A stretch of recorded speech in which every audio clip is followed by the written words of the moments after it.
the Screen Guild Players.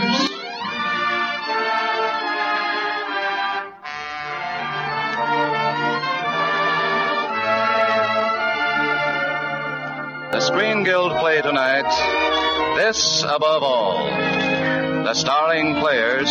This is Herbert Marshall. This is Virginia Bruce. This is Alan Mowbray.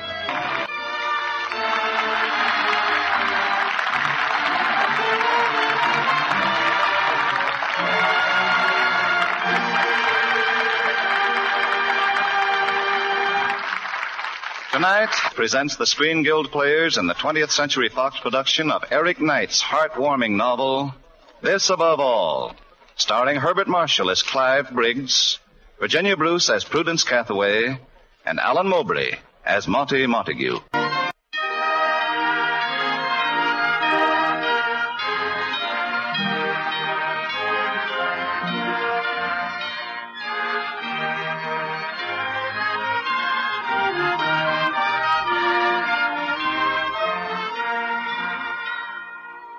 England in June 1940.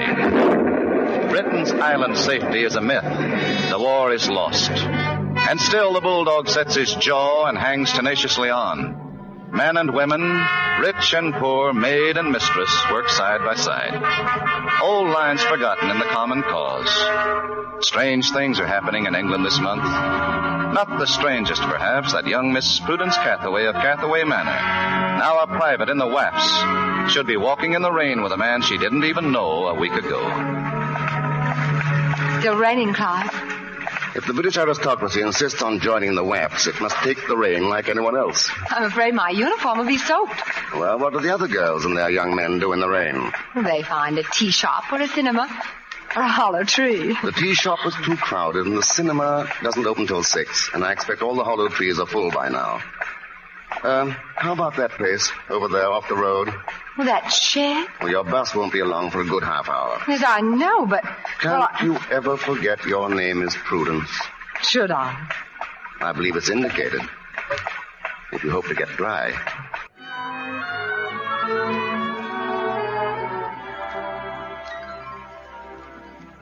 No, it is rather snug in here, Clive. You're lucky to find a nice shed like this. By the time you get back to camp, you'll be dry as toast. I hope so. Well, what's the matter? You cold? A little. I don't mind. Oh, that's silly. Here. I got a flask. Oh, no, thanks. Never touch it. Oh, go on. It'll do you good. Here. Well, just to get warm. How was it, huh? Wonderful. I believe I'll have a touch of the same. Goes down easier for you. It should.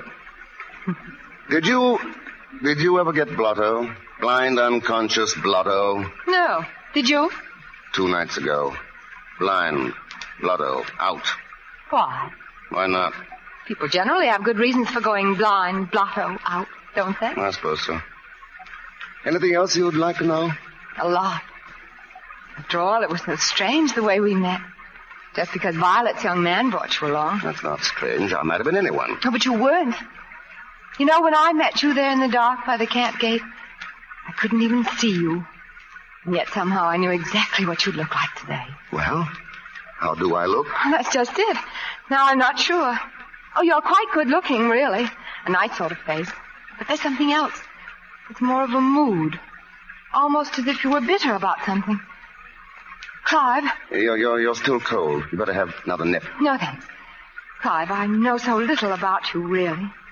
Why aren't you in uniform? You're forgetting your drink. But, Clive, Come on, just a little one. No, thanks. It makes me talk. Why, last Christmas I had 1 glass of port, and even Aunt Iris couldn't get a word in. Couldn't she? Oh, no, Clive, you kissed me. Did I? Kiss me again, please. Come on, we better go. Oh, but Clive, I said we're going. Come along now. You'll have to be getting back to camp.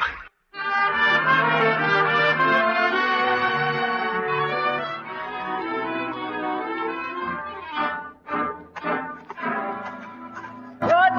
Halt! Stand at ease. The bus will be here in a minute. Drop your kit bags and stand nearby. 10 Dismiss. Oh, Prue. Prue, Cathaway. my Clive. Oh, They passed me through the gate. I had to see you. I had to say I was sorry for the way I spoke to you the other night. Oh, that's all right. I heard you were leaving today. Yes, we're going to Boxgrove. How long will you be gone? 3 weeks. 3 weeks. That's not very long. And when I get back, I'll be due for leave. You will? Oh, let's go away then, please. I know a place on the coast at Leaford. But I couldn't. I'll have to go home to Tunbridge, I promised. Why don't you come with me? For me, to Tunbridge, to the ancestral home of the Cathaways, the pride of the family bringing home the man she met in the dark. Oh, don't joke. I mean it. Squad, hold in. Clive, I'll have to go. I'll write you. Let you know when I'm getting back. You can meet me at the train to Tunbridge. Leaford! Tunbridge! Leaford! Tunbridge! Goodbye!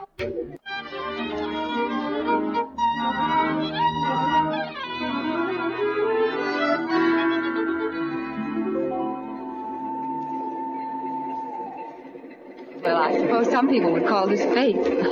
My first leave. They'll be rolling out the red carpet at home. And here I am going in the opposite direction with a tall, dark stranger. You made the stranger very happy. Thank you, sir, she said. Prue, I've never seen you with your cap off. Would you? Good. There we are. You still like me? Honeytop. You know you're rather pretty. I think I'll hold your hand so you can't get away. Oh, I'm so glad we came. The country's beautiful, isn't it? Superb. That's a watercress farm we're passing. Did you know that you can grow mustard and cress on old pieces of flannel? One of our gardeners used to do it. Huh? One of your gardeners. How many gardeners precisely do you have? We had 5. 5. What on earth do you want 5 gardeners for? We didn't want them. The garden did. 5 gardeners. Now, I'm sure Aunt Iris wouldn't like you. I know. She loves England and detests Englishmen. Really, Clive. You talk like one of those Hyde Park tub thumpers who go in for class hatred. My dear man, you're 25 years out of date. You're 2 wars behind. The voice of England. The good old England that loves its horses and its cows and sheep. Because they'll never ask for a raise in pay. Oh, Clive, why do you punish yourself? You ask me, how big is our house? How much land have we got? What does it matter? Oh, it doesn't really. Nothing matters. We're on a holiday for 6 long, wonderful days. And you're very beautiful. That's better. A minute ago, I was only pretty. Now I'm beautiful. I think we'll get along very nicely indeed.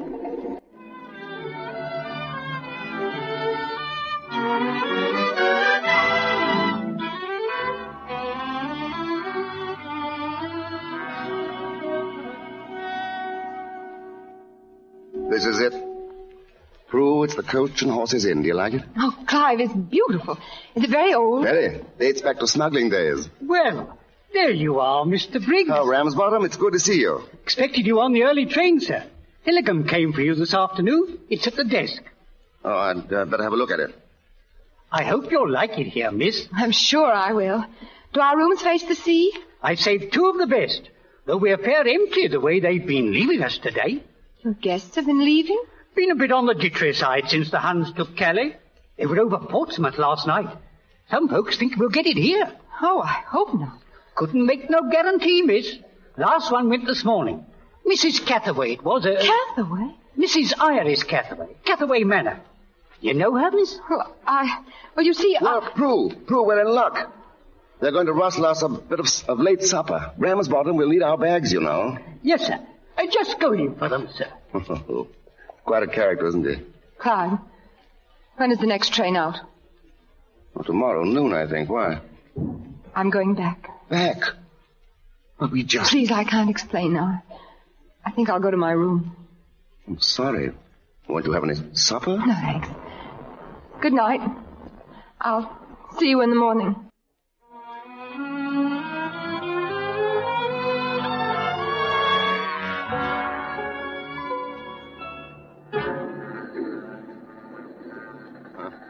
I know what you think.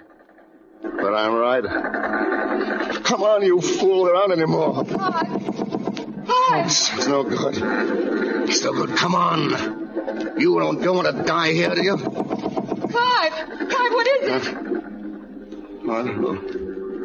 Who's that? It's me, Prue. The air raid woke me up. I heard you calling out. Well, calling out? What was I saying? Horrible things. What is it, Clive? Why don't you tell me? It's nothing really. Sometimes when I get overtired. Ack-acks. Pretty heavy. We're in for it, I think. Listen. You can hear the planes. About 6 of them flying low. How can you tell? By the sound. Did you learn that in France? You did, didn't you? You were in the army. It doesn't matter. I'm out of it now. Were you wounded? No, I was ill. Oh, Clive, I'm so proud of you. Proud? I'm proud you were there. They're getting closer. I'm afraid I'm not very brave. Nonsense. You are brave. And very beautiful. I'm even afraid of Aunt Iris. That's why I wanted to go.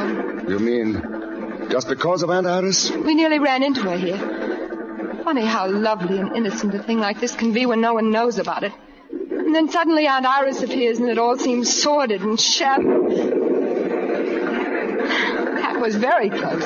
The closer the better. It's 1 chance in a million for 2 bombs to land in the same spot. It was worse than this at Dunkirk, wasn't it? Yes, it must have been 100 times worse. Clive. Yeah? I'm so glad you were there. Is that all? No. I'm glad you're here now. Glad we're both here. Everything seems clean and fine again. No Aunt Iris around? She doesn't matter now. You see, I've changed my mind. We're going to stay.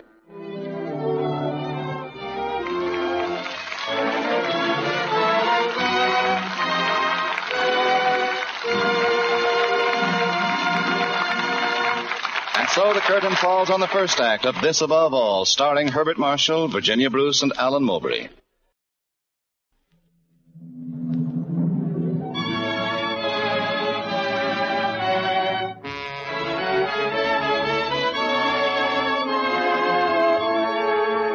And now the curtain rises on the second act of This Above All, starring Virginia Bruce as Prudence Cathaway, Herbert Marshall as Clive Briggs, and Alan Mowbray as Monty Montague.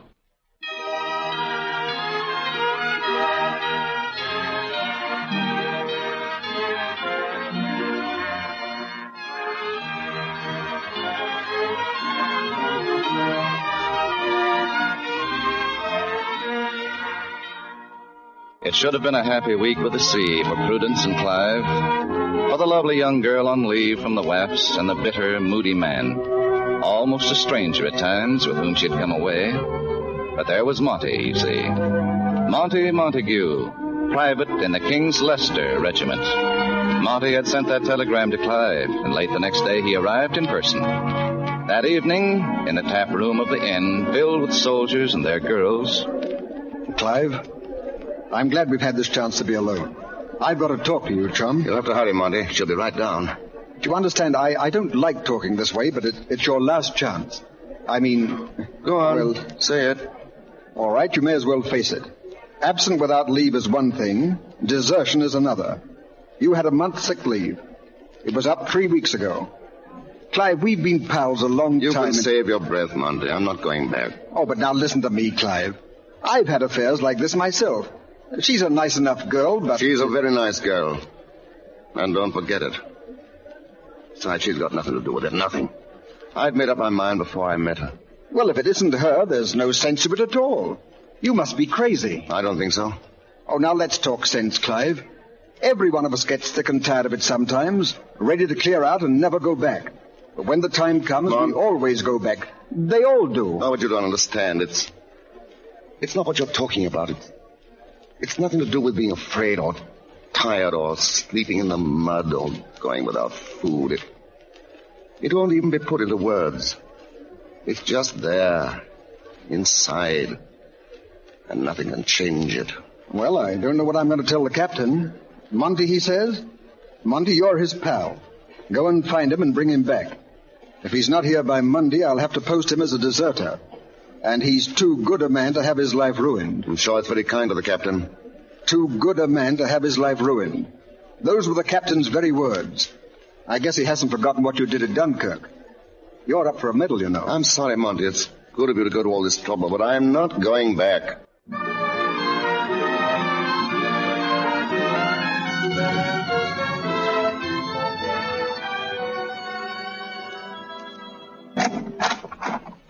Well, here we are. My room. You come in for a minute, Prue? Just for a minute. Clive, is anything wrong? Now, look, Prue. Please, Clive, why don't you tell me? Well... Please, what is it?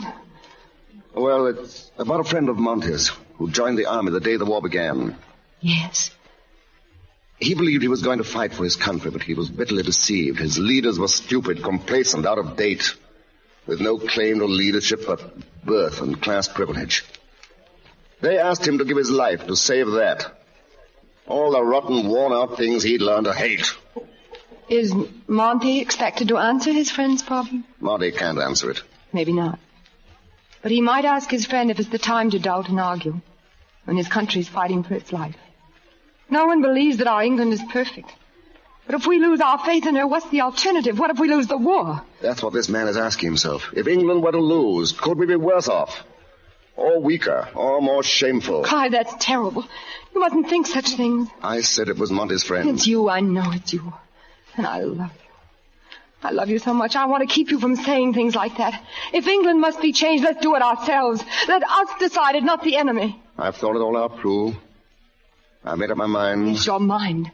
Oh, what about the things in your heart? What things? Don't ask me, ask your heart. I don't think with my heart. Why don't you tell me? Well, I don't know if I can. If you ask me what England is, it's like pulling a flower apart to see what it's made of. England is Shakespeare. And the discontent in Hyde Park and the cliffs of Dover. It's May blossoms and bluebells and the sun and the fog.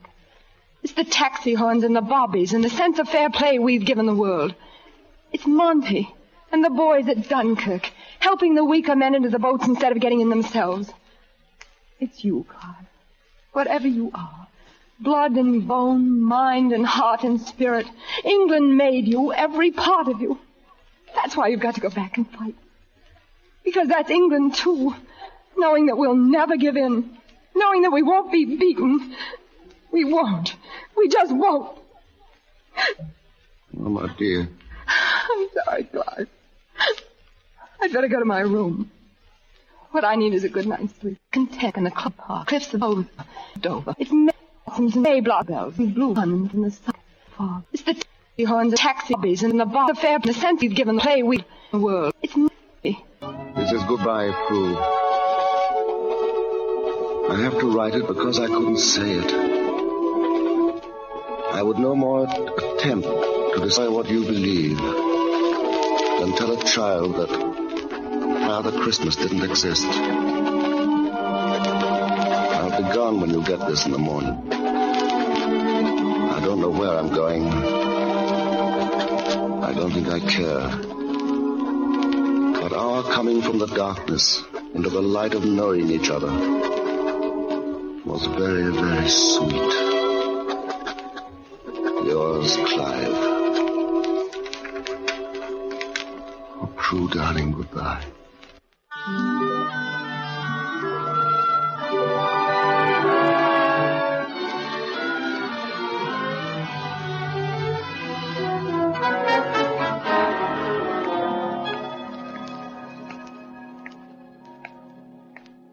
This is England, Clive. Bluebells and May blossoms and sun and fog. Buy some asters, mister. Only $1 the bun. No, thanks, no.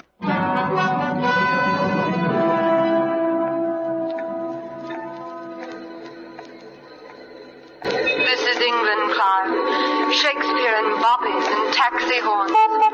Or to watch why you're walking, sir. No need to be open, Jerry, you know. I'm sorry.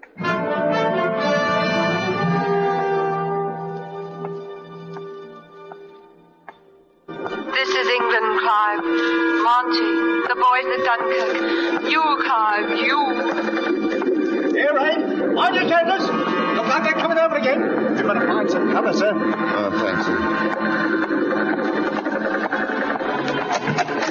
Yes, what is it? I'm sorry to trouble you. Oh, no trouble at all. Come right in. You're welcome to what shelter we have. Thank you, but it isn't the raid. I'd like to use your telephone.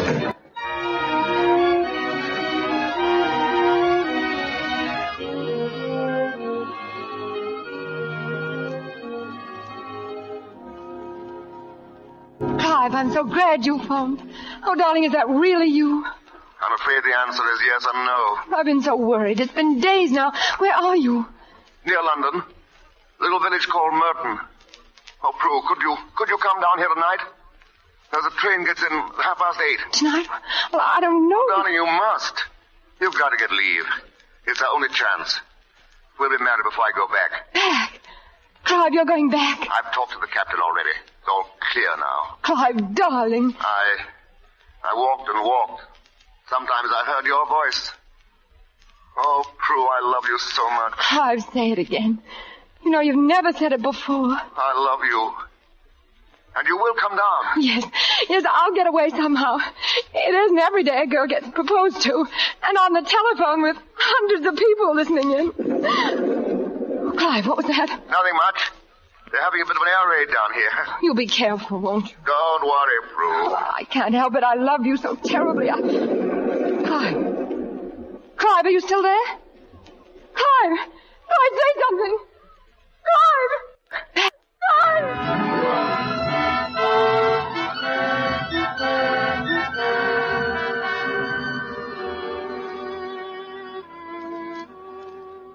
I love you, Prue. I'm just so... Say it. Look now, miss. Don't you think you should try to get some sleep? No. I've got to stay here, miss. I promised him I'd be here. But there's no telling when he'll come to. They had to operate, you know. I had to check at all the casualty stations. We were going to be married. Oh, there now, my dear. All right, miss. You may come in. Thank you, Doctor. And no more than a minute.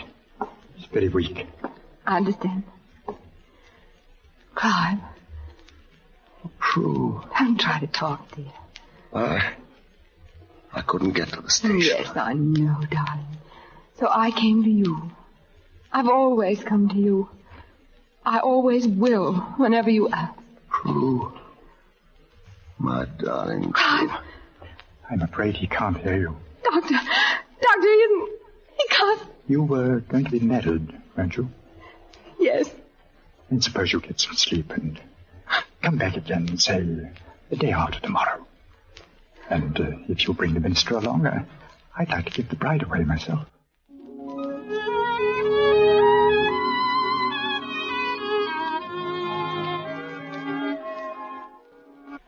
Monty was here while you were sleeping, Clive. He left these cigarettes for a wedding present. Said he'd get something permanent after a while. Oh, good old Monty. And the captain sent a book. What sort of book? Shakespeare. Because you're such a highbrow. You know, Prue, all that time, I seemed to be two men struggling against each other, heart and mind. And the mind had always been stronger. Clive, listen. They don't leave us alone, do they? Early warning, miss. You'll have to go. But I'd rather stay here with my husband. You better go. Nonsense. I always feel safest with you. Miss, please. I'm afraid she's very stubborn, nurse. Oh, very well. But it's most irregular. She doesn't understand. Prue, would you like to read to me? Of course. Shakespeare? That would be nice. Almost anything. This above all, to thine own self be true, and it must follow as the night the day. Thou canst not then be false to any man. This above all, to thine own self be true, and it must follow as the night the day. Thou canst not then be false to any man.